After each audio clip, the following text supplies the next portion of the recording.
Тоа е една прекрасна мерка која што е широко прифатена од младите во општина Карпош. Значи, повикот е до сите оние што прават 18 години да аплицираат за да општината субвенционира целосно или дел од полагањето, од обуката за полагање на возачка дозвола.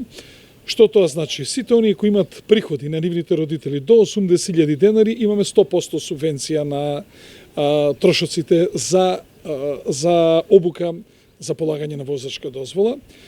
Оние кои имат примање од 80 до 100.000 денари добиваат 75% од сумата, оние што имаат од 100 до 120 добиваат 50%, и оние што имаат на 120.000 добиваат само 25%, затоа што се смета дека се поимотни. До сега аплицирале 180 млади луѓе и на сите им е одобрено да извршат уплатата и да извршат обуката.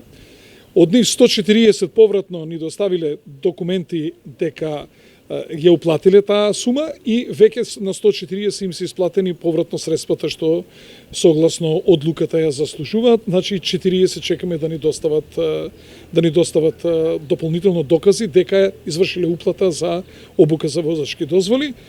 Сите оние што ќе аплицираат, значи ќе бидат исплатени до крајот на годината без никаков проблем. Бидејќи ова некако преминува во традиционално, дали можете да направите споредба каков е интересот оваа година кај младите? Повеќе од лани или? Па не. Колку млади луѓе има, толку сите аплицираат.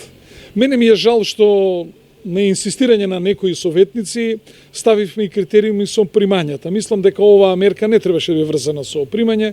Едноставно тоа е потикнување на општината за во делот на младинските политики, за секој млад човек, за да не го оптеретува семејството за обука и полагање за возачка дозвола, да не возат младите на црно, значи да не возат диво.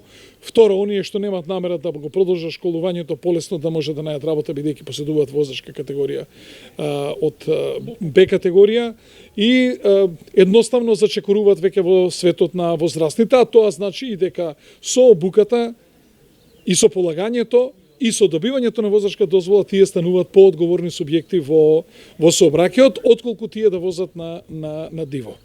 Значи, едно е кој ќе поминете вие обуката, кој ќе ви укаже вашиот инструктор на правилата, кој ќе тоа го полагат и така натаму, секако тоа поинаку делува за разлика кога некој вози без било каква дозвола. Во поглед на субвенциите за велосипеди и електрични тротинети, и за тоа објавивте јавен.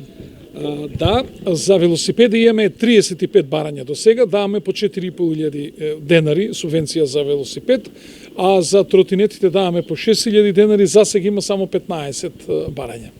Изгледа повеќе сакаат или пешки додат или со возила, или веќе се опремија сите со возила. Така да еве ги потикнувам сите што сакаат да купат велосипед или тротинет, општината дава субвенција.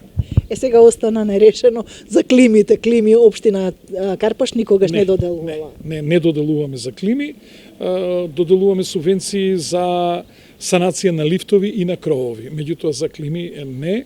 Санација на лифтовите имаме намера во наредниве од прилика 10 години и оние години што бевме претходно, полека сите лифтови да бидат или реновирани или заменети со нови, а во исто време да ни една куќа, ни една зграда повеќе нема да има азбестни кровови. Полека, значи, ги сфрламе азбестните кровови. Како граѓаните аплицираат, така ние им одобруваме.